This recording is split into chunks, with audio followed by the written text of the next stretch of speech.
ในระหว่างวันที่ 13 หา 14 พฤศจิกายน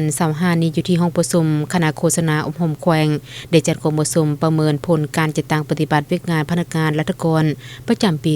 2025 ของคณะโฆษณาอบรมแขวงขึ้นโดยการเป็นประธานของท่านวรรณไสเอียจันทะโซนหัวหน้าคณะโฆษณาอบรมแขวงมีประธานคณะโฆษณาอบรมแขวงหัวหน้าแขนงห้องแขนงพร้อมด้วยพนักงานเข้าร่วมกองประชุมดังกล่าวก็แม่นเพื่อเป็นการประเมินการปฏิบัติเวชงานของพนักงานรัฐกรภายในคณะโฆษณาอบรมแขวงและยาม1ปีผ่านมาเพื่อเป็นการเสริมขยายด้านดีแก้ไขด้านอ่อนและข้อคงค้างให้หมดไปเทื่อละกาวกองประชุมได้รับฟังการเผยแพร่เอกสารเป็นต้นดำรัสเลขที่300/ลบลงวันที่13 กันยายน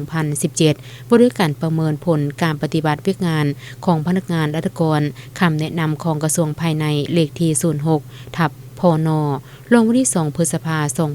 2018 เกี่ยวกับการจัดตั้งปฏิบัติดำรัสว่าด้วยการประเมินผลการปฏิบัติเวชงานของพนักงานรัฐกรในตอนท้ายของกรมประชุมท่านปรรไสเอียจันทศรยังได้ย่องยอสมเสยต่อผลงานและการจัดตั้งปฏิบัติหน้าที่เวชงานและความรับผิดชอบของบรรดาพนักงานที่ได้จัดตั้งปฏิบัติผ่านมาเห็นว่าได้รับผลสำเร็จหลายด้านและยังได้เรียกร้องให้บรรดาไอ้น้องพนักงานรัฐกรจงพร้อมกันเอาใจใส่สืบตัวปรับปรุงแก้ไขข้อคงค้างที่ได้ประกอบความเห็นก่อสร้างซึ่งกันและกันให้มีความเปลี่ยนแปลงเพื่อพร้อมกันก้าวขึ้นในต่อหน้า